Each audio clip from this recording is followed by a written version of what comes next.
Hello, welcome back.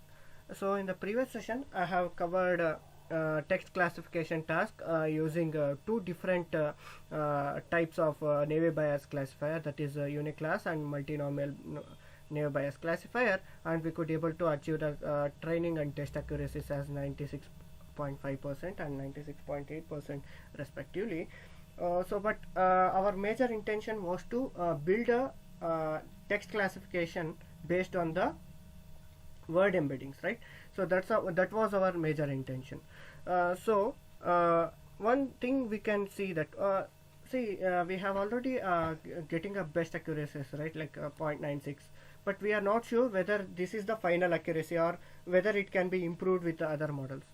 So that is one thing. The second thing is, like, we have used here you can see that we have used around 5000 features to perform this text classification task, right? So here in the very first thing where I have created the word vectorizer, I have set this max features as 5000.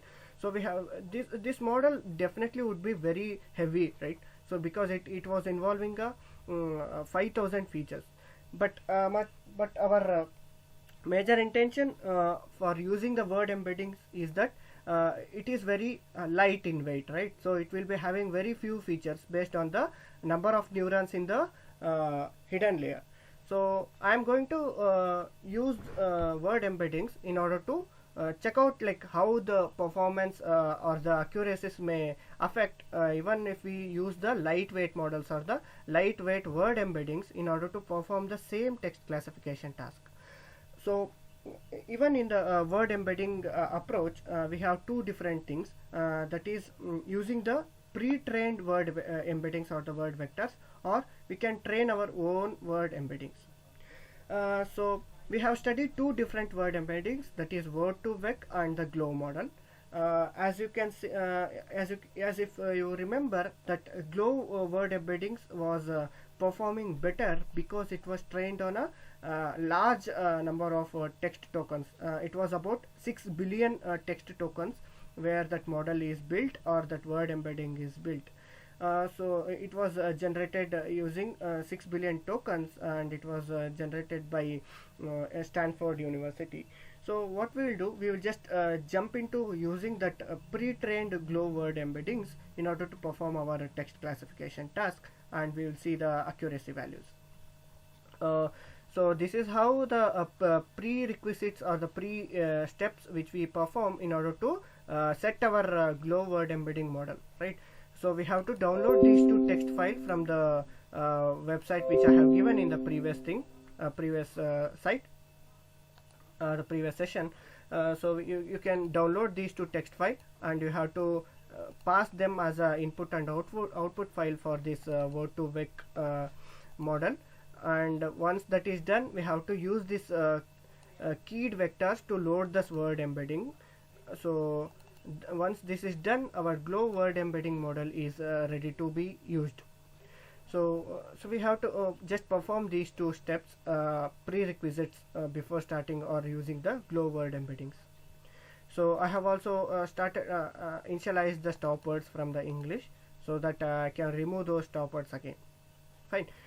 So now before I jump into using that GLOW word embedding, I am going to perform another activity, that is instead of passing the words or the word vectors completely to the GLOW word embedding, what we can do, we can convert those word vectors or the word vectors, singular word vectors, we can just convert them into sentence vectors, right? So we can also do that, because by converting the word vectors or the word vectorizers which we have generated into sentences, it will reduce the size of the matrix, or it will reduce the size of the vector, right? So the very first step, so that's why I'm going to use this one function which I have built it. So sentence vectorizer, what it will do, it will just averages the word vectors into sentences. So suppose say we can if we take a 10 words, so we will club those 10 word vectors given in a given for a given sentence into a sentence vector. In other words, what we can say say very first record, it has a label and a sentence. So now what we will do, we will take the sentence and we will take that word, each individual word vectors, and combine together to form a sentence back. But in this time we are converting the word vectors or the matrix form of those words into sentence vectors. So this is how I am going to do. So I have initialized a counter. So I am going to iterate over each word of a given sentence, and I am going to take an average of it. So here you could see in this step I am going to take the average of this. So it's nothing but I am going to aggregate each word matrix and divide by the total number of words. By this we are taking the average of the entire sentence. So by this we are creating a sentence vector. So this is very mandatory because it will reduce the size of the input, right? So it will reduce the size.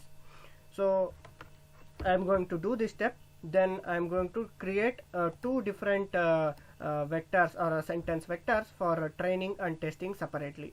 So for that, what I am going to do, I am going to iterate over the trained data set, and I am going to convert that into sentence vector.